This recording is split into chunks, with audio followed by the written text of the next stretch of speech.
তিহু খাবার নিয়ে ফিরতে ফিরতে প্রণব বিছানায় হেলান দিয়ে বসা অবস্থাতেই ঘুমিয়ে পড়েছে। নিঃশ্বাসের শব্দ গাঢ়। এই অল্প সময়ে বেশ গভীর ঘুমিয়ে তলিয়ে গেছে সে। তিহুর মন চাইল না প্রণবকে ডেকে তুলতে। টেবিলে খাবার ঢেকে রেখে নীরবে সে প্রণর পাশ ঘেঁষে বসল। প্রণর ফিরে যেতে আর মাত্র 5 দিন বাকি। যদিও এত দ্রুত ফিরে যাওয়ার কথা ছিল না তার। কিছু জরুরি কাজের জন্য প্রায় 10 দিন আগে ফিরে যেতে হচ্ছে তাকে। প্রণর এভাবে ফিরে যাওয়ার নোটিশ তিহু এখনো মেনে নিতে পারছে না।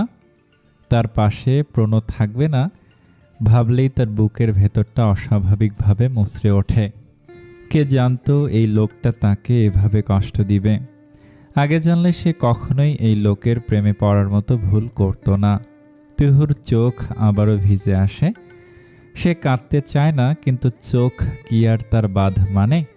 তিহু গুটিসুটি হয়ে প্রণর বুকের কাছে নিজের জায়গা করে নেয়। প্রণর বুকে মাথা রেখে মনোযোগ দিয়ে হৃদযন্ত্রের নৃত্য শুনতে থাকে, যেন সে এই হৃৎপিণ্ডের প্রতিটা শব্দ মুখস্থ করে নিচ্ছে। তুমি কি আমার ঘুমের সুযোগ নিচ্ছ তিহু? তিহু শটান উঠে বসে। প্রণব তিহুর পানে সন্দিহান দৃষ্টি ফেলে বলে, তোমার আচরণ সন্দেহজনক। তুমি কি সত্যি সুযোগ নেওয়ার চেষ্টা চালাচ্ছিলে? তিহু লজ্জায় আড়ষ্ট হয়ে ওঠে। সে যা করেছে তাকে কি সুযোগ নেওয়া বলে? তিহু এ ব্যাপারে নিশ্চিত না, তবে এই মুহূর্তে প্রণর কথাকে ইগনোর করা সম্ভব হচ্ছে না। তাই সে পরিস্থিতি নিয়ন্ত্রণে আনতে বলে, আমি কেবল চেক করছিলাম। কি? প্রণব ভুরু উঁচিয়ে কৌতূহল নিয়ে তাকিয়ে আছে।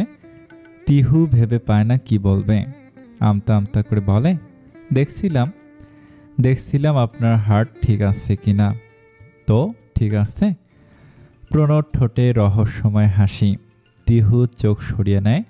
বিছানা থেকে নামতে নামতে বলে, দেখতে পারিনি আপনি আগে উঠে গেছেন। তিহু খাবারের প্লেট এনে দেয় প্রণর সামনে, সাথে একটা বাটি আর পানি হাত ধোয়ার জন্য। প্রণব খাবারের প্লেটে একবার তাকে মুচকি হাসে। হাত ধুয়ে তিহুকে বলে, অত দূরে থাকলে খাইয়ে দিব কিভাবে? কাছে এগিয়ে এসো।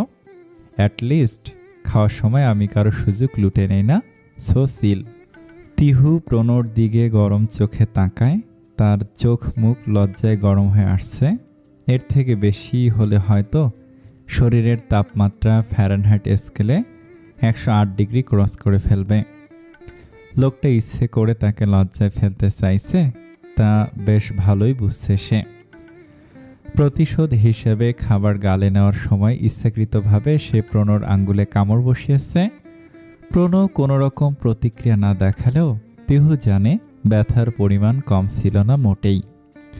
কিন্তু তার এই কাজে তাকে পস্তাতে হয়েছে প্রচণ্ডভাবে।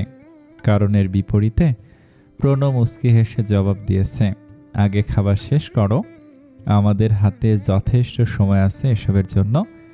তিহু তৎক্ষণাৎ প্রণর থেকে দূরত্ব বাড়িয়ে নিয়েছে। লোকটা প্রচণ্ড রকমের বেশরম। ভাগ্যিস 5 দিন বাদেই সে চলে যাচ্ছে, নয়তো এমন বেশরম মানুষের সাথে এক কামরায় থাকা জাস্ট ইম্পসিবল। সকাল সকাল তিহু হাসপাতালে যাওয়ার জন্য তৈরি হয়ে নিয়েছে। ঘুম থেকে উঠতে সামান্য দেরি হয়ে গেছে। খাবারটাও শেষ করতে পারেনি। কাজের মেয়েটাও আজ আসেনি। তিহু রেমিকে দেখে দুঃখী কণ্ঠে বলে, সরি গো, তোমার ওপর সব ছেড়ে দেওয়ার জন্য। আমি দ্রুত ফেরার চেষ্টা করব। রেমি বাসন মাজছে। তিহুর কথা শুনে অল্প হেসে বলে, সমস্যা নেই, তিশা আছে তো, আমরা দুজন মিলে ঠিক সামলে নেব, তুমি সাবধানে যেও। তিহু মাথা নাড়িয়ে শাশুড়ির রুমে উকি দেয়। মা, হলো আপনার? মোসাদ্দেফা তখন শাড়ির কুঁচি ঠিক করতে ব্যস্ত। তিহুর কথা শুনে সে মাথা উঁচু করে হতাশ গলায় বলে, কত বছর ধরে শাড়ি পরছি, কখনো এমন হয়নি। আজ কোনোভাবে শাড়ি পরাটা ঠিক হচ্ছে না। তিহু ফোনে সময় দেখে 10টা বাজতে মিনিট 15 বাকি। প্রান্তিক তাদের 10টার মধ্যে উপস্থিত হতে বলেছিল। তিহু নিরাশ গলায় বলে, আজ এভাবেই থাকুক, ওটুকু কেউ খেয়াল করবে না, চলে আসুন। তিহু রুম থেকে দুপা বেরিয়ে আসায় ফিরে আসে। মা, আগের রিপোর্টগুলো কোথায় নিয়েছেন? মোসাদ্দেফার অদ্ভুত চাহনি স্পষ্ট বলে দিচ্ছে সে সম্পর্কে কোনো আইডিয়া নেই তার। তিহুর এখন কাঁদতে মনে হচ্ছে, কিন্তু সে কাঁদল না, বড় মুচকি হেসে তার অসহায় শাশুড়িকে সান্ত্বনা দিতে বলল, কোনো ব্যাপার না, মেজ ভাইয়া কোনো একটা ব্যবস্থা করে নেবে, আমরা কেবল সময় মতো পৌঁছাতে পারলেই হলো। তিহু বের হওয়ার আগে একবার প্রণকে কল করল। ফোন একবার রিং হতেই ওপাশ থেকে রিসিভ হলো। আপনি আমাদের নিতে আসবেন? শিওর বলতে পারছি না যে, তোমাদের কাজ যে শেষ হলে জানাও আমায়। আচ্ছা। তিহু কল কাটল না, ঠোঁট কামড়ে কিছুক্ষণ চুপ থেকে বলল, আপনি কোথায়? ধানমন্ডির আশেপাশে। আচ্ছা। তিহু কল কেটে দেয়, কিন্তু চোখ মুখের ভাব পরিবর্তন হয়েছে। প্রণর খুব কাছ থেকে তিহু কোনো এক নারী কণ্ঠস্বর শুনতে পেয়েছে। যদিও এই অতি সামান্য কারণে প্রণকে সন্দেহ করার মতো বাচ্চা সে নয়, কিন্তু তবুও কোথাও কিছু একটা অনুভব হচ্ছে। তিহু এই অনুভূতির নাম জানে না, কিন্তু এটা নিঃসন্দেহে বিরক্তিকর। 406 নম্বর রুমের সামনে লম্বা সিরিয়াল। দুপুরে সূর্যটাও রেগে গিয়ে তাপ ছড়াচ্ছে। কপাল গলিয়ে গালের একপাশ ধরে নেমে যাচ্ছে ঘামের স্রোত। তিহু সামনের সিরিয়াল ভেঙে আগাতে পারছে না, বাধ্য হয়ে কল করতে হয় প্রান্তিককে। ভাইয়া, আমরা আপনার রুমের বাহিরে। ব্যস্ত থাকা প্রান্তিক কেবল ওকে বলে কল কেটে দেয়। মিনিট 4 পর অল্প বয়স্ক একটা ছেলে বেরিয়ে এসে জোর গলায় বলে ওঠে, ডাক্তার প্রান্তিক মাহমুদের বাড়ির লোক কারা? তিহু হাত উঁচু করে ইশারা করতেই ছেলেটা এগিয়ে আসে। ভদ্রতার সাথে তাদেরকে পথ দেখিয়ে অন্য এক ডাক্তারের কাছে নিয়ে যান। মুখে বলেন, স্যার ব্যস্ত বলে আসতে পারেননি, কিন্তু চিন্তার কিছু নেই স্যার, এই ডাক্তারের সাথে আগেই কথা বলে রেখেছেন। আপনারা কেবল ভিতরে যেয়ে নিজেদের পরিচয় দিবেন, তাহলেই হলো। তিহু স্বস্তির নিঃশ্বাস ফেলে বাকিটা সে নিজেই সামলে নিতে পারবে। হাসপাতাল থেকে বের হতে হতে বেলা প্রায় 1টা। তিহু মোসাদ্দেফা খাতুনকে বলে, মা, ঠান্ডা কিছু খাবেন? মোসাদ্দেফা না করেন। তিহু ফোন বের করে প্রণকে কল দেয়, কিন্তু ওপাশ থেকে রিসিভ হয় না। তিহুর চোখের দৃষ্টি তীক্ষ্ণ হয়। পরপর 6 বার কল দেওয়ার পরও যখন কল রিসিভ হয় না, তখন তার মেজাজের পারদটা দপ করে সুরে উঠে যায়। দাঁতে দাঁত চেপে পুনরায় কল দিতেই কল রিসিভ হয়। ওপাশ থেকে প্রণ ব্যস্ত কিন্তু শান্ত গলায় বলে, দুঃখিত তিহু, আসতে পারছি না, চলে যেতে পারবে? তিহু দাঁতে দাঁত চেপে জবাব দেয়, না পারলেও কি কোনো অপশন আছে? একাই যেতে হবে তাই না? প্রণ এবার মলিন সরে বলল, সরি, সাবধানে যেও। তিহুর কেন যেন রাগ হলো খুব, এতটাই যে সে তার ধৈর্য হারালো। কোনো প্রকার জবাব না দিয়েই সে চট করে কল কেটে দেয়। ট্যাক্সি ঠিক করে চড়ে বসতে মোসাদ্দেফা বলেন, কিছু হয়েছে বউ? তিহু মিথ্যা হাসার চেষ্টা করলো না, না চেষ্টা করলো সে রেগে আছে এই বিষয়টিকে লুকানোর। থমথমে মুখে জবাব দিল, কিছু ঠিক নেই মা, আপনার ছেলের সাথে বোঝাপড়া বাকি রয়ে গেছে। মোসাদ্দেফা আর কিছু জানতে চাইলেন না, পুরোটা পথ নীরবে পার করে দিলেন। বাড়ির সামনে ট্যাক্সি থামলে তিহু ভাড়া মিটিয়ে দিয়ে মোসাদ্দেফাকে বলে, মা, আমি একটু বাইরে যাব এখন, ফিরতে দেরি হবে। কতটা দেরি হবে ঠিক বলতে পারছি না। মোসাদ্দেফা শোনার প্রয়োজন মনে করল না তিহু কোথায় বা কেন যাচ্ছে।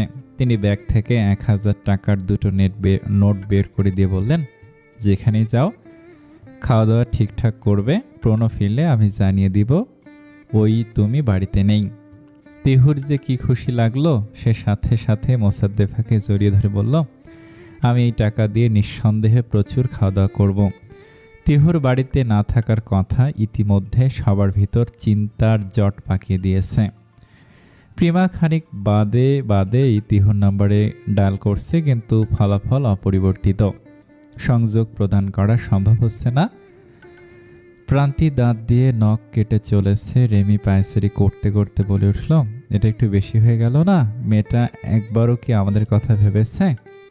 তিশা প্রতিবাদ করে বলে উঠল, নিশ্চয়ই বড় ভাইয়া কিছু একটা করেছে, নয়তো অমন একটা মিষ্টি মেয়ে এমন ভয়ঙ্কর কাজ কেন করবে? সবার মধ্যে উত্তেজনার মধ্যে মোসাদ্দেফা সোফায় বসে চুকচুক করে চা খাচ্ছেন। তার পাশে কাজের মেয়েটা টিভিতে সিরিয়াল দেখতে দেখতে শাক কুটছে। কিছুক্ষণ পরপর বিরক্ত গলে বলে উঠছে, এই সিরিয়ালের কোনো মাথা মুন্ডু আছে? পড়ল ডাক্তারি কিন্তু হইয়া গেল উকিল। আমি অশিক্ষিত মানুষও তো বুঝি ওগে থাইকা। মোসাদ্দেফা চায়ে পুনরায় চুমুক বসে বললেন, বুঝিস যখন দেখিস কেন? বুঝবেন না খালাম্মা, নেশা নেশা, এই নেশা খুব খারাপ নেশা। মোসাদ্দেফা বোঝার চেষ্টা করল না। সে শান্ত মনে নিজের ঘরে চলে গেল। একটা লম্বা গোসল দিতে হবে, ঘামে এখনো আঠালো হয়ে আছে শরীর। তিহু 3 ঘন্টার পথ পাড়ি দিয়ে একটা পুরনো বাগান বাড়িতে এসে উঠেছে। এটা তার বন্ধু মহলের পিকনিক স্পট। তিহুকে দেখতে পেয়েই 2-4টা ছেলে এগিয়ে আসে।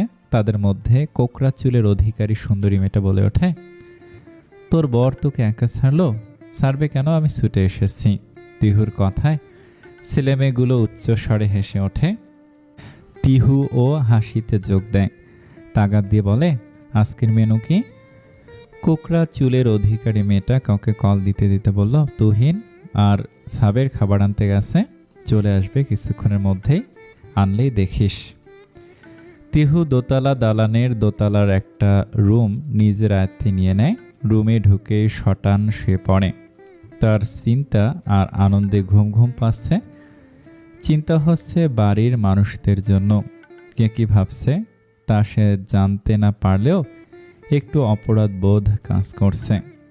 তবে শান্তি লাগার বিষয় যে তার বরটা এবার থেকে শিওর শুধরে যাবে। বউকে না বলে হুটহাট গায়েব হয়ে যাওয়ার এই রোগটা অবশ্যই সারিয়ে তোলা উচিত। তার থেকে বড় বিষয় এই যে তাকে থাকা খাওয়ার জন্য চিন্তা করতে হচ্ছে না। ভাগ্যিস কাল নীলা কল করেছিল। তিহুর ঘুম ভাঙে বিকেলের দিকে। শরীরটা তখনও বিছানা ছেড়ে নামতে চাইছে না, কিন্তু পেটের টানে বিছানায় শুয়ে থাকাও সম্ভব হচ্ছে না। তিহু ঢুলতে ঢুলতে নিচে নামে। রাহা চেয়ারে পা তুলে বসে নখ কাটছে। তিহু হাই তুলে বলে, বাকিরা কোথায়? ছেলেগুলো বাহিরে গেছে। নীলা আর চিত্রা ছাদে তেঁতুল দিয়ে শশা মাখাচ্ছে, খাবি? তিহু নাক কুঁচকায় বলে, আমি ভাত খাবো, কি আছে? সাদা ভাত আর 7 রকম ভর্তা। তিহুর মেজাজটা মুহূর্তেই খারাপ হয়ে যায়। বলে, পিকনিকে এসে কোন গরু সাদা ভাত আর ভর্তা খায়? মুখে তা বললেও ভর্তা দিয়ে অনেকটা ভাত খেলো তিহু। খাওয়া শেষে ছাদে যেয়ে কিছুক্ষণ সবার সাথে গল্প করে আবারও রুমে চলে আসে। ভালো লাগছে না তার। এই যে এত সুন্দর নীরব পরিবেশ, বন্ধুরা সব মিলিয়ে তার ভালো লাগছে না। তিহু ব্যাগ থেকে ফোন বের করে। ফোন চালু করে কোনো ভাবনা চিন্তা ছাড়াই প্রণর নম্বরে কল করে। প্রণর কল ধরছে না। তিহুর অভিমান হয় খুব। একসময় চোখের কোণে জল জমতে শুরু করে। হাতের উল্টো পিঠে চোখ মুছে আবার কল দেয়। এবার কলটা রিসিভ হয়। রিসিভ হলে ওপাশ থেকে কোনো আওয়াজ আসে না। তিহুর অভিমানের পাল্লা ভারী হয়। লোকটা কি এখনও তিহুর গায়েব হওয়ার খোঁজ পায়নি? তিহু দাঁত দিয়ে ঠোঁট চেপে রাখে। খানিক বাদে বলে, আপনি আমায় খুঁজবেন না? ওপাশ থেকে প্রণ অত্যন্ত সাবলীলভাবে বলে, সেটা কি জরুরি? জরুরি নয়। তিহুর প্রশ্ন করতে মন চায় কিন্তু করে না। তার এবার সত্যি ভীষণ কান্না পাচ্ছে। সে প্রায় কান্না করেই বলে ওঠে, আমাকে খুঁজতে আসতে হবে না, আমি এভাবেই কোথাও একটা চলে যাব। তিহু কল কেটে ফোন দূরে ছুঁড়ে মারে। তার প্রণকে কল দেওয়াটাই উচিত হয়নি। এই লোকটা একটা পাষাণ লোক। তিহু টিস্যু নাক মুছতে মুছতে বলে, আমি সত্যি ওই লোকের কাছে আর ফিরে যাব না। তিহু কল কেটে ফোন ছুঁড়ে মারে দূরে। তার প্রণকে কল দেওয়াটাই উচিত হয়নি। এই লোকটা একটা পাষাণ লোক। তিহু টিস্যুতে নাক মুছতে মুছতে বলে, আমি সত্যি ওই লোকের কাছে আর ফিরে যাব না। বেশ, কোথায় যাবে? দরজায় প্রণকে দেখে চমকে যায় তিহু। 2 পা পিছিয়ে বুকে ফু দেয়। আপনি এখানে কেন?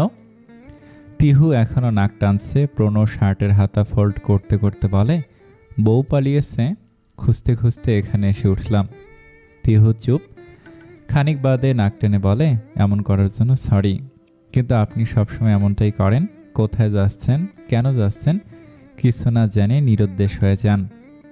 নিতান্তই আমি সভ্য চিন্তাধারার মানুষ, তাই আপনার সন্দেহ করি না, কিন্তু যদি করতাম সম্পর্কটা জটিল হয়ে উঠত না? প্রণব বরাবরের মতোই শান্ত মুখভাব ধরে রেখে বুকে হাত গুছিয়ে দাঁড়ালো, ধীর গলায় বলল, বউয়ের অধিকার থেকে তোমায় বঞ্চিত করা হয়নি তিহু। তুমি কেন জোর গলায় জানতে চাও না আমি কোথায় যাচ্ছি? নিজের অধিকারের বিষয়ে তোমাকেও শক্ত হতে হবে। বিয়ে লিটিল মোর অ্যাগ্রেসিভ। তিহু সাথে সাথে বলে উঠল, বেশ, তবে বলুন মেয়েটা কি ছিল? প্রশ্নে প্রণর চোখ জোড়া সামান্য কুঁচকে এলো। কিছু সময়ের মাঝেই তা পূর্বের অবস্থায় ফিরে যায়। সে মুচকি হেসে বলে, আমার সভ্য চিন্তাধারার বউ কি আমায় সন্দেহ করছে? তিহু প্রণর থেকে চোখ সরিয়ে নেয়। ব্যাগ থেকে টিস্যু নিতে গেলে দেখা যায় টিস্যু শেষ। তিহু বিনা বাক্যে প্রণর দিকে হাত বাড়িয়ে দেয়। প্রণব প্যান্টের পকেট থেকে রুমাল বের করে এগিয়ে দেয়। মুখে বলে, চা খাবে?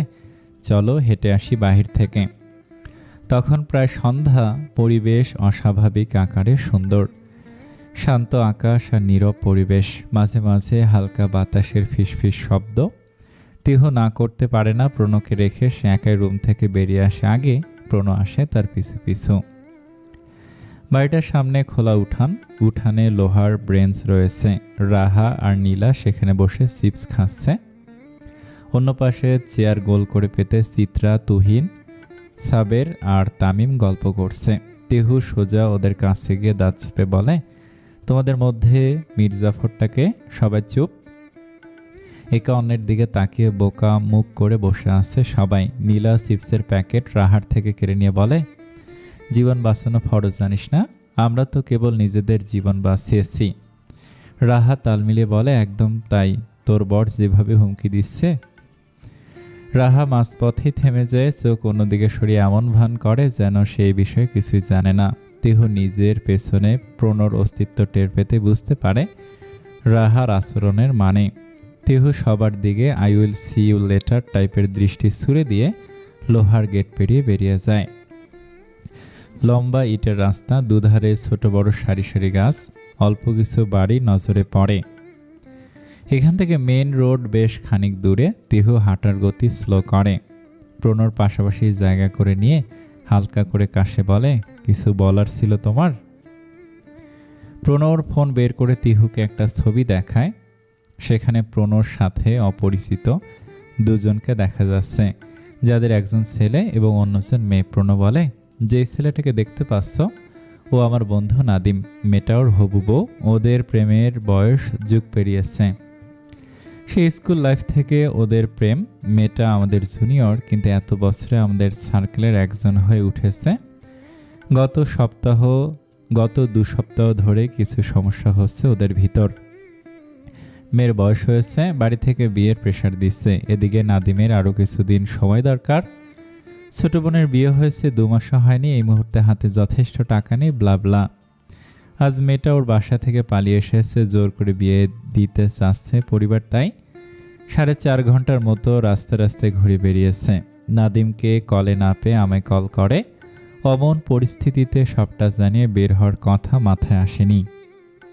তিহু ছোট করে শ্বাস ফেলে, তবে তার এখন অনেকটা হালকা লাগছে। ছোট্ট এই বোঝাপড়াটা সত্যি জরুরি। সরি। প্রণর বলা এই ছোট্ট শব্দটা তিহুর মুখে হাসি ফিরিয়ে আনে। জায়গাটা সুন্দর না? এমন একটা জায়গায় বাড়ি করবেন। আপনি অবসর নেওয়ার পর আমরা দুজন সেখানে থাকব। প্রণব তিহুর হাত নিজের হাতের মুঠোয় বন্দি করে। ছোট ছোট পায়ে চলতে চলতে বলে, যা চাইবে।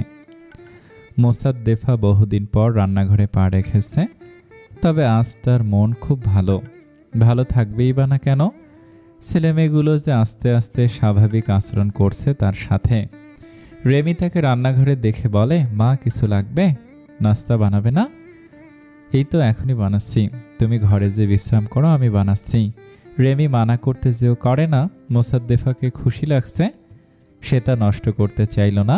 মুস্কি হেসে বলল, কিছু দরকার হলে বলবেন, আমি ড্রয়িংয়ে আছি। প্রিমার আজ হঠাৎ করে ফুচকা খেতে মন চাচ্ছে। তাদের বাড়ি রেখে খানিকটা পথ হাঁটলেই ফুচকার দোকান। প্রান্তিকে 2-4 বার বলার পরেও সে যেতে রাজি হয়নি। প্রিমা একাই ফোন হাতে ফুচকা খেতে বেরিয়ে পড়েছে। নিচে নামতেই তার সাথে দেখা হয়েছে আলেয়ার সাথে। মার্কেট থেকে ফিরেছেন হয়তো। প্রিমা ভদ্রতার সাথে হেসে সালাম দিয়ে পাশ কাটিয়ে যেতে চাইল। শাকিলের প্রতি তার ভালো লাগা কাজ করলেও তার মাকে প্রিমা সবসময় এড়িয়ে চলে। কোনো এক কারণে আলেয়া তাকে পছন্দ করেন না। মুখে না বললেও প্রিমা তার চোখ দেখে বলে দিতে পারে। এই সন্ধ্যাবেলায় কোথায় যাও? না চাইতো প্রিমাকে আলেয়ার মুখোমুখি হতে হয়। সে সহজ ভঙ্গিতে বলে, সামনে যাচ্ছি ফুচকা খেতে। একা কেন? তোমার বুনুটা কই? ও ব্যস্ত, ওর জন্য পার্সেল আনবো। উত্তরে আলেয়া খুব একটা খুশি হলো না, হেসে বলল, দোকানে যেতে হবে না, আমার বাসায় আসো, আমি তোমাকে ফুচকা খাবো। ফুচকা খেতে খেতে কিছু গল্প করা যাবে। প্রিমা মনে সন্দেহের দানা বুনছে। এত বছরে সে যতটুকু এই মহিলাকে চেনে, তাতে করে এমন ব্যবহার মোটেও আশা করা যায় না। প্রিমা তৎক্ষণাৎ আলেয়ার ইনভিটেশন রিজেক্ট করে বলে, সেটা তো অবশ্যই ভালো হয়, তবে আজ না আন্টি, অন্য কখনো আসবো। কিন্তু আলেয়াও হাল ছাড়ল না, এক প্রকার টেনে নিয়ে গেল তাকে। প্রিমাকে বসতে দেওয়া হয়েছে ডাইনিংয়ে। আলেয়া তাকে নানা কথা বলতে বলতে ফুচকা ভাজছে। প্রিমা জড়সড় হয়ে বসে আছে। এখানে তার আনকমফোর্টেবল লাগছে। আমার শাকিলের জন্য তো মেয়ে দেখছি, জানো নাকি? প্রিমা অপ্রস্তুত হাসে বলে, আপনি না জানালে জানতাম না। সে কি কথা, শাকিল বলেনি? প্রিমা এতক্ষণে আলেয়ার মতলব বুঝতে পেরেছে। আলেয়া তার আর শাকিলের মাঝে কোনো রকম সম্পর্ক আছে কি না সে বিষয়ে নিশ্চিত হতে চাচ্ছে। সে এবার কিছুটা সহজ হয় বলে, কালো শাকিল ভাইয়ের সাথে কথা হলো, কিন্তু কিছু বলল না যে তার মেয়ে পছন্দ হয়নি। প্রিমার পাল্টা জবাবে আলেয়া কিছুটা দমলেও চুপ থাকলো না। পছন্দ হবে না কেন? মেয়ের যেমন রূপ তেমন গুণ। আমি তো ও বাড়িতে হা বলে দিয়েছি। তাহলে তো বেশ, খুব শীঘ্রই দাওয়াত পাচ্ছি। হ্যাঁ, তা পাচ্ছ। তোমরা দুই বোনও আমার মেয়ের মতো। তোমাদের রেখে তো এমনিতে অনুষ্ঠান করতাম না। তারপরও অগ্রিম দাওয়াত থাকলো। প্রিমা মাথা নাড়িয়ে হাসে। শাকিল অফিস থেকে ফিরেছে খানিক বাদেই। প্রিমা তখনও তাদের বাসায় হেসে হেসে আলেয়ার সাথে কথা বলছে। প্রিমাকে দেখে শাকিল থমকে যায়। বিশেষ করে তার মায়ের সাথে হেসে কথা বলার বিষয়টা তাকে বেশি অবাক করে। এসেছিস? আলেয়ার কথায় প্রিমাও দরজার দিকে তাকায়। শাকিল অপ্রস্তুত হেসে বলে, বাসায় অতিথি যে। আলেয়া কিছু বলার পূর্বে প্রিমা বলে ওঠে, আপনার বিয়ের ইনভাইট দিতে আন্টি আমায় নিয়ে আসলেন। বিয়ে করছেন বুঝি? শাকিলের মনে হলো তাকে পাহাড়ের শেষ সীমানায় দাঁড় করিয়ে প্রশ্নটা করা হচ্ছে। অস্বস্তিতে তার হাত পা অবশ্যই আসছে। আলেয়া তির্যক চোখে তাকিয়ে আছে তার দিকে। শাকিল সহজ হতে খানিক হাসে বলে, বয়স হয়েছে, আর কতদিন এভাবে চলবে? বিয়ে তো করতেই হতো। Prima impressed. সে ভাবেনি শাকিল এত সাবলীলভাবে জবাব দিতে পারবে। আবার কোনো এক কারণে প্রিমার ভালো লাগছে। লোকটা আজ অন্তত কনফিউজড হয়ে কোনো উত্তর দিচ্ছে না। হয়তো সে সত্যি তার জন্য কাউকে খুঁজে পেয়েছে, যাকে নিয়ে ভাবতে বা উত্তর দিতে তাকে কনফিউজড হতে হয় না। প্রিমা ঠোঁটে হাসি টেনে আলতো স্বরে বলে, শুভ কামনা ভাইয়া। শাকিল চমকে যায়। প্রিমা হাসছে, কিন্তু সত্যি কি হাসছে? প্রিমার চোখের কোণে চিকচিক করছে পানি। চোখ দুটো যেন ব্যথায় কাতর। প্রসারিত ঠোঁট জোড়াও তীর তীর করে কাঁপছে। শাকিল লম্বা পা ফেলে চলে যায় নিজ রুমে। কিসের একটা চাপা অনুভূতি তার গলা চেপে ধরেছে। সে কি ভুল করেছে? কোনো ক্ষমার অযোগ্য ভুল? বাহিরে আধার নেমেছে। ঝিঝি পোকার ডাকে ভারী হয়ে উঠেছে পরিবেশ। রোড লাইটটা থেমে থেমে জ্বলে উঠছে। তিহু খোলা জানালায় দাঁড়িয়ে দূরের তালগাছটার দিকে তাকিয়ে আছে। অনেকক্ষণ সেভাবে তাকিয়ে থাকার পর বলে উঠল, প্রণব, কখনো শুনেছেন তালগাছে এক বুড়ি থাকে, যার এক পা বিশাল লম্বা, কাউকে দেখলেই বলে, পাটা টিপে দিবি? প্রণব টিস্যুতে মুখ মুছে বলে, আমার বাড়ির আশপাশে তালগাছ ছিল না, তাই আমায় পা টিপে দেওয়ার জন্য বলাও সুযোগ পায়নি বুড়ি। তিহু নাক মুচকায়, জানলায় ঠেস দিয়ে দাঁড়িয়ে বলে, এত সেজেগুজে কোথায় যাচ্ছেন? বাড়িতে। আজ রাতটা এখানে থেকে যাই। তিহুর কথায় প্রণব এক ভুরু তুলে বলে উঠল, তোমায় কে নিচ্ছে? আমি একা ফিরে যাচ্ছি। এমন জবাব কল্পনা করেনি তিহু। প্রণব স্বাভাবিকভাবে কথা বললেও তিহুর মনে হচ্ছে প্রণব রেগে আছে এখনো, তাই সে তিহুকে রেখেই চলে যেতে চাইছে। আমি কিভাবে ফিরবো তাহলে? যেভাবে এসেছ? প্রণব সহজ উত্তর তিহুর ভালো লাগলো না, কিন্তু বলার মতো কিছু খুঁজেও পাচ্ছে না সে। চুপ করে একই জায়গায় দাঁড়িয়ে রইল। মনের ভেতরের থেমে যাওয়া ঝড় আবারও নতুন করে বইতে শুরু করেছে। প্রণয় আয়নায় এক পলক তাকিয়ে বের হওয়ার জন্য প্রস্তুত হয়। তিহু তখনও নিষ্পলক তাকিয়ে থাকে তার পানে। প্রণয় বোঝে, মুচকি হেসে এগিয়ে গিয়ে টুক করে কপালে ঠোঁট ছুঁয়ে দেয়। এনজয় করো, কাল এসে নিয়ে যাব তোমায়। তিহু মুখ তুলে চায়, ভেজা গলায় বলে, আজ কেন নয়? এতদিন পর বন্ধুদের সাথে সময় কাটানোর সুযোগ পেয়েছ, এই সুযোগটুকু কিভাবে কেড়ে নেই? মাঝে মাঝে সংসার দায়িত্ব সব থেকে কিছুটা বিরতি নেওয়া দরকার। টেক ইট ইজি, ওকে? তিহু কি বুঝেছে তা প্রণয় জানে না, তবে প্রণয় এক পা সরে দাঁড়াতেই তিহু রুম থেকে বের হতে হতে বলে ওঠে, আপনি নিচে যান, আমি সবার থেকে বিদায় নিয়ে আসছি। প্রণয় তিহুর যাওয়ার পথে কয়েক সেকেন্ডের জন্য তাকিয়ে থাকে। বিষয়টা বোধগম্য হতেই সে ঠোঁট চেপে হেসে ওঠে। শাকিল ফোনে অনাকাঙ্ক্ষিত এক কল এসেছে। গত 20 মিনিট ধরে সে ফোন হাতে পাথরের ন্যায় বসে আছে। তার মনে হচ্ছে তার জীবনের চাকা তাকে আড়ালে রেখে একা একা ছুটে চলেছে। কোনো কিছুই তার ভাবনার মতো হচ্ছে না, যেন তার জীবনের প্রতি কোনো কন্ট্রোল নেই তার, বরং তার জীবনের রিমোটটা অন্য কারো হাতে চলে গিয়েছে। শাকিল রুম অন্ধকার করে বেশ কিছুক্ষণ বসে থাকে, মাথা ক্লিয়ার করার চেষ্টা করে। খানিক সময় বাদে কলদাতা সেই অনাকাঙ্ক্ষিত ব্যক্তিকে কল করে সে। ওপাশের মানুষটা হয়তো তার অপেক্ষা করছিল কল বেজে উঠতে রিসিভ হয়। সিদ্ধান্ত নিলেন শাকিল সাহেব। শাকিল 2 আঙ্গুল কপালে চেপে রেখে জবাব দেয়, ভাবছি। ওপাশ থেকে ঋণঋণে কণ্ঠের হাসি শোনা যায়। কলি হাসতে হাসতে বলে, বেশি ভাববেন না শাকিল সাহেব, শরীর খারাপ করবে, আপনি চাইলে কিন্তু আমি আপনার সমস্যাটার সমাধান করে দিতে পারি। শাকিলের এমন দায়সারা কথা ভালো লাগছে না। কলি পুরোপুরিভাবে তার মজা নিচ্ছে। কলি, বলুন শাকিল সাহেব, আপনি কি সত্যি বিয়েটা করতে যাচ্ছেন? কোনো সন্দেহ? শাকিল ফুস করে শ্বাস ফেলে বলে, আপনার প্রতিটা শব্দে আমার কাছে সন্দেহের। কেন চাচ্ছেন আমায় বিয়ে করতে? কারণ আপনি বোকা। প্রশ্নটা শাকিল কৌতূহল থেকে করলেও উত্তরটা কাঙ্ক্ষিত ছিল না। শাকিল ভাষা হারায়, সামান্য অপমান বোধ হয়। তাকে চুপ করে যেতে দেখে ওপাশ থেকে কলি আবারও হেসে ওঠে, বলে, শাকিল সাহেব আর ভাববেন না, আমি না চাইলেও আমি আপনার বউ হতে রাজি আছি। আপনি না চাইলেও আমি আপনার বউ হতে রাজি আছি। এখন থেকে ঠিক 7 দিন পর আমায় পুরোপুরিভাবে আপনার করে নিয়ে যেতে ভুলবেন না, কেমন? আপনার পুরনো প্রেমিকাদের সাথে এই সামান্য সময়ে সবটা চুকিয়ে নেন। Best of luck. কলি তার কল কাটার আগে শাকিল ফোন রেখে দেয়। ঘণ্টাখানেক আগে যখন কলি কল করে জানিয়েছিল যে শাকিলের মা বিয়েতে হ্যাঁ জানিয়েছে, শাকিলের হঠাৎ করেই পুরো দুনিয়া আধার হয়ে এসেছিল। সন্ধ্যায় প্রিমাকে ওভাবে দেখার পর থেকে এমনিতে তার দিন দুনিয়া ওলটপালট হয়ে গিয়েছিল। শাকিল কেন যেন সেও তার মায়ের ওপর রাগ করতে পারছিল না। তার কেবল নিজেকে অসহায় লাগছিল। কলি হয়তো তার পরিস্থিতি বুঝেছিল, তাই তো শাকিল কিছু বলার আগে বলেছিল, আপনাকে 1 ঘন্টা সময় দিচ্ছি শাকিল সাহেব। এই 1 ঘন্টার মাঝে আমি আপনার মতামত জানতে চাই।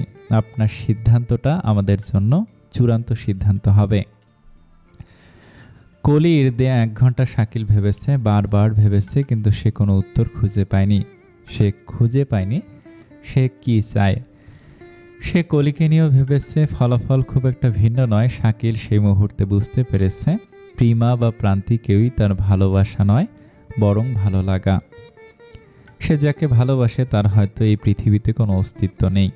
সে এমন এক চরিত্র যে প্রান্তির কোমলতা আর প্রিমার তীক্ষ্ণ কঠোর চরিত্র নিয়ে তৈরি। শাকিল চোখ বন্ধ করে বিছানায় শুয়ে পড়ে। সে সত্যি আর ভাবতে চায় না। ভাইয়া, খেতে আসো। শাকিল উঠে সোজা খাবার ঘরে চলে যায়। চেয়ার টেনে বসতে আলেয়া আর চোখে চেয়ে বলেন, কিছু হয়েছে খোকা? না। আলেয়া প্লেটে খাবার বেড়ে দিতে দিতে বলেন, ও বাড়ি থেকে কল করেছিল, আমি কোনো ভনিতা স্যারে রাজি হয়ে গেছি বিয়ের জন্য। ভালো করেছেন। আলেয়া খালি গলায় ভীষণ খেলেন। শাকিলের দিকে এক পলক তাকিয়ে সাবিহাকে বললেন, কি বলল ও? বলেছে ও বিয়েতে রাজি। আলেয়া বেগমের চোখে পানি চলে এসেছে। সে তার খুশির পরিমাণ বোঝাতে না পারলেও আলতো হেসে বললেন, আপার ওপর রাগ করেছিস খোকা? তোর মত না থাকলে বল, আমি কথা বলবো ওদের সাথে। শাকিল খাওয়া থামায় কিছুটা রেগে বলে ওঠে, আম্মা, আমার কোনো কথা কেন আপনি শোনেন না বলবেন? যখন রাজি ছিলাম না তখন ও বারবার একই বিষয় নিয়ে বিরক্ত করেছেন। এখন রাজি হয়েছি, এখন এটাও আপনার জন্য সমস্যা হয়ে দাঁড়াইছে। আপনি কি চাচ্ছেন? আলেয়া কয়েক মুহূর্তের জন্য থমকে যায়। শাকিল কখনো এভাবে কথা বলেনি তার সাথে, এটাই হয়তো প্রথম। তবে সে আজ আর কিছু বলে না। কোনো অভিযোগ ছাড়াই সাবিহাকে খাবার দিয়ে সে নিজের ঘরে চলে যায়। ঘরে যেতেই তার মন ভালো হয়ে যায়। ফোন হাতে ভাই বোনকে কল করে সুখবর দিতে শুরু করে। সামনের সপ্তাহে ছোটখাটো আয়োজনের মাধ্যমে বউ ঘরে তুলছেন সে। আজকে ডিনার টেবিলটা অদ্ভুতভাবে পরিপূর্ণ লাগছে। মোসাদ্দেফা অনেকদিন বাদে সবার সাথে খেতে বসেছেন। তিহু এই আনন্দে কখন থেকে ছোটাছুটি করে কাজ করছে। ওকে কেউ বাধা দিচ্ছে না। এ বাড়িতে আসার পর এ বাড়ির আসল সৌন্দর্যটাও উপভোগ করার সুযোগ পায়নি। রেমি হাসতে হাসতে বলে, আজ বড় ভাবি তাহলে সার্ভ করুক। তিশাও তাল দিল। প্রিমা তখনও নিচে নামেনি। তিহু প্রান্তিকে বলে, তোমার টুইন কোথায়? ঘর আটকে বসে আছে। রেমি বলে, কেন, ঝগড়া করেছে দুজন? প্রান্তি মাথা নাড়িয়ে না করে। তিহু বলে, তোমরা বসে পড়ো, আমি ননদিকে নিয়ে আসছি। প্রিমার রুম অন্ধকার। তিহু রুমে ঢুকে বাতি জ্বালায়। আলো জ্বলতে রুমের বেহাল অবস্থা নজরে আসে। যেন ছোটখাটো কোনো সুনামি বয়ে গেছে ঘরে। বিছানায় গুটিসুটি মেরে শুয়ে আছে প্রিমা। তিহু তার দিকে দু আগাতেই প্রিমা বলে, ভাবি আমি খাবো না, বাতি বন্ধ করে নিচে যাও তুমি। প্রিমার কণ্ঠস্বর ভারী, যেন অনেক কেঁদেছে সে। তিহু বাতি নিভিয়ে নেয়, কিন্তু সে যায় না। ধীরে এসে বিছানায় বসে আলতো গলায় বলে, মা আজ সবার সাথে খেতে বসেছেন, তোমায় ছাড়া কতটা অপূর্ণ লাগছে টেবিলটা জানো? প্রিয়া জবাব দেয় না। তিহু কিছুক্ষণ ভেবে বলে, ছাদে যাবে? চাঁদ উঠেছে আজ। তুমি তোমার মন খারাপের কথা আমায় না বললে? চাঁদকে বলতে তো দায়নি যাবে। প্রিমা ভেজা গলায় বলে, তুমি কাউকে ভালোবেসেছো ভাবি? বেসেছি তো। তোমার ভাইয়াকে? প্রিমা শোয়া থেকে উঠে বসে বলে, শাকিল ভাই বিয়ে করছেন, এটা কি মেনে না বলো? আমি কি সুন্দর নই ভাবি? মেয়েটা তাহলে আমি না হয়ে অন্য কেউ কেন? সময় কিভাবে পার হয়ে যায় তা যেন টের পাওয়া যায় না। রাতে নিদ্রার জন্য চোখ বুঝতে যেমন দিন হয়ে যায়, তেমনি পলকের মাঝেই সময় হয়ে ওঠে অতীত। সুন্দর সুন্দর মুহূর্তগুলো সুখময় অতীতের স্মৃতি হিসেবে আটকে রয়। এগিয়ে আসে জীবনের নতুন অধ্যায়। সুখময় সেসব পুরনো অধ্যায়ের পাতা উল্টাতে উল্টাতে কখন আকাশ কালো করে রাত নেমেছে তা টের পায়নি তিহু। রাতের আকাশটায় তারা ঝলমল করছে। মেঘের রাশি চাঁদের সাথে লুকোচুরি খেলায় মেতেছে। স্নিগ্ধ হাতে আড়াল করছে চাঁদকে, খানিকের জন্য আধার করে তুলছে ধরণীকে। এত সুন্দর একটা রাতেও তিহুর মন ভার। পরনে সুন্দর লাল রঙের জামদানি শাড়ি, চুলগুলো খোঁপা করা হয়েছে, খোপায় প্রণ লাল গোলাপ গুজে দিয়েছে। তিহু কিছুক্ষণ বাদে বাদে হাত দিয়ে গোলাপটা ছুঁয়ে দেখছে। ভালো লাগার বদলে মলিনতায় ছেয়ে যাচ্ছে তার মুখখানা। আজ রাত পার হলেই প্রণর ছুটি শেষ। কাল সে ফিরে যাচ্ছে। সময় এত দ্রুত কিভাবে কেটে গেল। তিহু ছাদে দাঁড়িয়ে রেলিংয়ের নিচে উকি দেয়। বাড়িতে আজ মানুষের আনাগোনা খুব। কিছুটা আমেজ মুখর পরিবেশ। শাকিলের বিয়ে আজ। কিছুক্ষণ আগেই বউ ঘরে তোলা হয়েছে। তিহু বউয়ের মুখ দেখেনি, দেখতে ইচ্ছে হয়নি। প্রিমার জন্য মনটা কেমন করছে তার। প্রিমা সকাল সকাল তার বান্ধবীর বাসায় গিয়েছে, জানিয়েছে আজ রাতে সে ফিরবে না, হয়তো কাল বা দুদিন পর ফিরবে। তিহুর মনে হয়েছে প্রিমার জন্য এখন এভাবে কিছুটা ব্রেক নেওয়াই ভালো। এখানে থাকলে সে অযথাই কষ্ট পেত। তিহুর ধ্যান ভাঙল ফোন কলে। প্রণ কল করেছে। বলুন, প্রিমা ফিরেছে? না, ও আজ ফিরবে না জানালো। আচ্ছা, আপনি কোথায় টিকিট পেয়েছেন? সিরিয়ালে দাঁড়িয়ে আছি, 5 জনের পরই পেয়ে যাব। ঠিক আছে, তোমার জন্য কিছু চাই।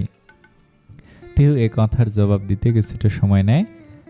স্বল্প হাসি টেনে বলে, এই মুহূর্তে আপনি হলেই হবে, দ্রুত আসুন। ওপাশে নীরবতা নেমে আসে। তিহুর মন ভারের কারণ প্রণ জানে। তার এই ছোট্ট চাওয়ার অর্থ সে বোঝে। ছোট্ট করে জবাব দেয়, আসছি। কল কাটতেই তিহুর চোখ ভিজে ওঠে। প্রণ চলে গেলে সে আবার একা হয়ে উঠবে। তার জীবনটা আবার কিছু দিনের জন্য থমকে যাবে। অবসর সময়গুলোতে কি করবে সে? কে ওখানে? প্রিমা? পেছনে কারো গলার আওয়াজ পেয়ে তিহু দ্রুত হাতে চোখ মুছে ঘুরে দাঁড়াতে ম্লান আলোয় শাকিলের চেহারাটা নজরে আসে। শাকিল পুনরায় প্রশ্ন করে, প্রিমা, এটা কি আপনি? তিহু শক্ত গলায় বলে, না ভাইয়া, আমি তিহু। শাকিল থেমে যায়, কিছুটা ইতস্তত করে বলে, ও ভাবি, কেমন আছেন? আলহামদুলিল্লাহ। তিহু জবাব দিয়ে নিচে নামার জন্য প্রস্তুত হয়। আর যাই হোক, এত রাতে কোনো পুরুষ লোকের সাথে ছাদে দাঁড়িয়ে থাকাটা কোনো ভদ্রতার লক্ষণ নয়, যতই সে বিবাহিত হোক না কেন। তিহু সিঁড়ি ঘরে পৌঁছাবার সাথে সাথেই পেছন থেকে শাকিল পুনরায় ডেকে ওঠে। কিছুটা সংকোচ এবং জড়তা নিয়ে বলে, ভাবি, কিছু মনে না করলে একটা কথা জিজ্ঞেস করতাম। তিহু দাঁড়ায়, বলে, হ্যাঁ বলুন। প্রিমা কোথায়? তিহু তীক্ষ্ণ চোখে শাকিলের মুখভাব একবার পর্যবেক্ষণ করে নেয়, প্রগাঢ় দৃষ্টি ফেলে শক্ত মুখে বলে, কেন? প্রিমাকে কেন দরকার? তিহুর কঠোর গলার দেয়া জবাব শাকিলকে বিভ্রান্ত করে তোলে। প্রিমার বিষয়ে শাকিলের সাথে কথা বলতে ইচ্ছুক না, এ কথাটা যেন সে তার কঠোর কথাতেই বুঝিয়ে দিতে চাইছে। শাকিল বুঝেও একবারের জন্য নিজেকে বেহায়া করে তোলে, আমতা করে বলে, না মানে কেবল জানতে চাচ্ছিলাম সে ঠিক আছে কিনা। তিহু এবার পুরোপুরিভাবে মুখ ভার করে তাকায় শাকিলের দিকে। তার চোখের দৃষ্টি আগের মতো তীক্ষ্ণ নয়, সহজ এবং শান্ত ভঙ্গিতে বলে, ভাইয়া, আপনি বিয়ে করেছেন। আপনার জীবন অলরেডি একজনের সাথে জুড়ে গিয়েছে, আশা করি আপনি সেটা ভুলে যাননি। প্রিমা ভালো আছে, আশা করব প্রিমাকে নিয়ে আপনার মনে আর কোনো কৌতূহল না আসুক। Leave her alone. আপনি আপনার নতুন জীবন এবং জীবন সঙ্গীকে নিয়ে ভাবুন। কথাগুলো বলে তিহু অপেক্ষা করে না, দ্রুত পায়ে সিঁড়ি দিয়ে নামতে শুরু করে। কিন্তু কয়েক ধাপ পার হতেই হঠাৎ থেমে যায়। কিছু একটা মনে পড়তে আবার ফিরে এসে বলে, ভাইয়া শুনুন, এই বাড়িটা বিক্রি করে দেয়া হয়েছে। আমরা খুব দ্রুত শিফট করব। আপনিও বাসা বদলানোর প্রস্তুতি নিন যত দ্রুত সম্ভব। সামনের মাসের মধ্যে হলে সেটা আরও বেশি ভালো হয়। তিহু এবারও শাকিলকে কিছু বলার সুযোগ দিল না। শাকিলের থেকে কোনো অজুহাত শুনতে চায় না সে। শাকিলকে সে পার্সোনালি না চিনলেও প্রিমার মুখে তার কথা শুনে তিহুর মোটেও বোকাশোকা মনে হয়নি।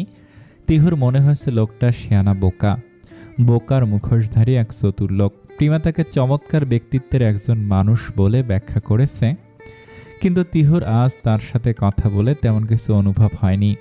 অ্যাভারেজ বাঙালি ছেলেরা যেমন হয় ঠিক তেমন, তবে আলাদাভাবে একটা জিনিস অনুভব করেছে সে, লোকটা সত্যিই প্রিমাকে পছন্দ করে।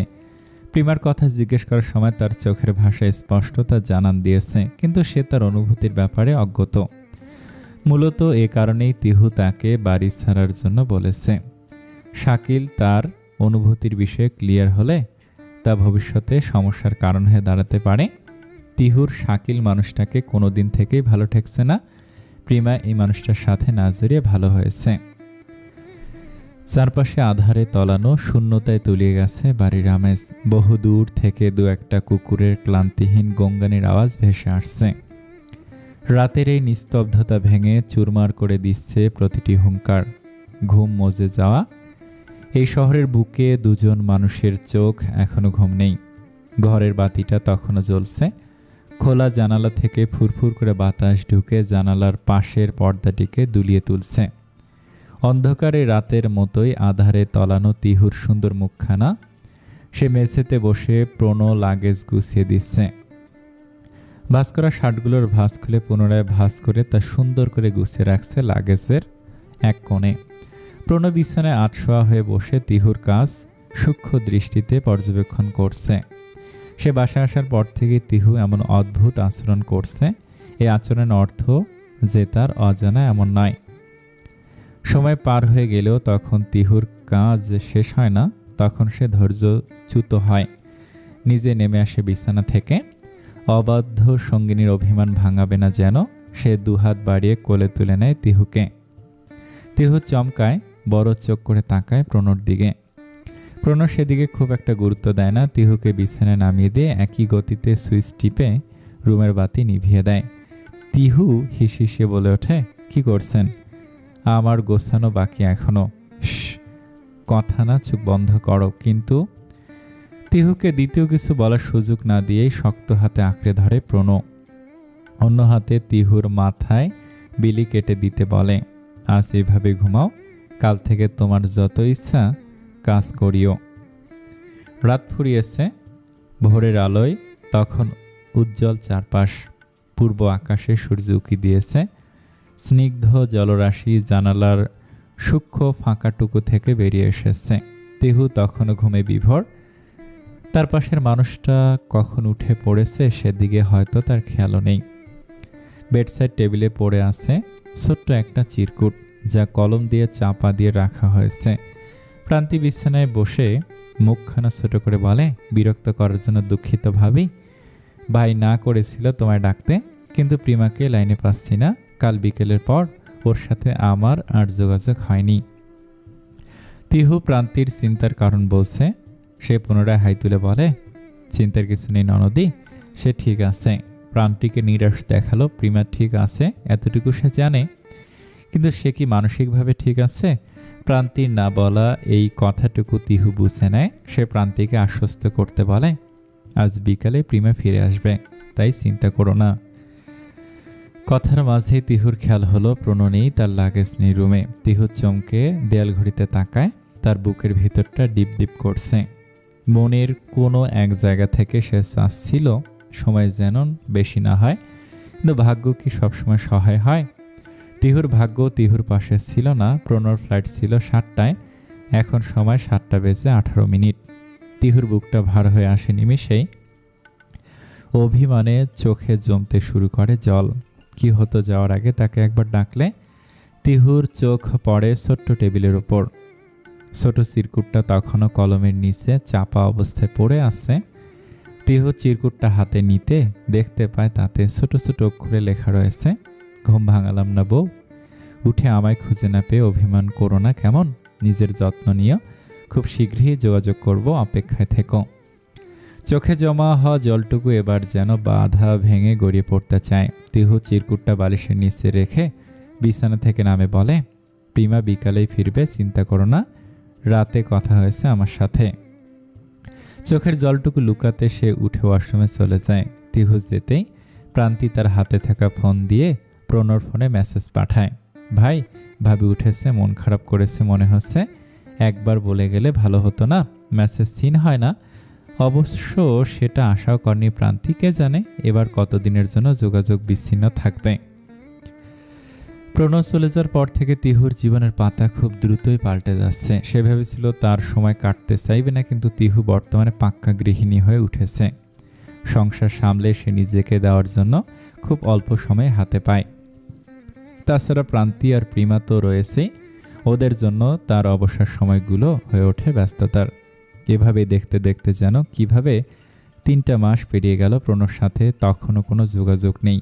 তিহু রোজ রাতে ফোনের পানে চেয়ে অপেক্ষা করে, এই বুঝি কল এলো, কিন্তু পরক্ষণে হতাশ হয়ে ক্লান্ত চোখগুলোকে বিশ্রামের জন্য পাঠিয়ে দেয়। অপেক্ষায় অপেক্ষায় তিহুকে আজকাল এক ভয়ঙ্কর রোগে পেয়েছে। মাঝে মাঝে গভীর রাতে ঘুমের মাঝে তার অনুভব হয় প্রণয় এসেছে। বিছানায় বসে অপলক চোখে তাকিয়ে আছে তার ঘুমন্ত মুখপানে। তিহু স্পষ্ট অনুভব করে সে তীক্ষ্ণ চাহনি। ঘুম ভেঙে যায় তার, কিন্তু রুম জুড়ে গাঢ় নিস্তব্ধতা ছাড়া আর কিছুই খুঁজে পায় না সে। সেসব রাতে তিহুর আর ঘুম হয় না।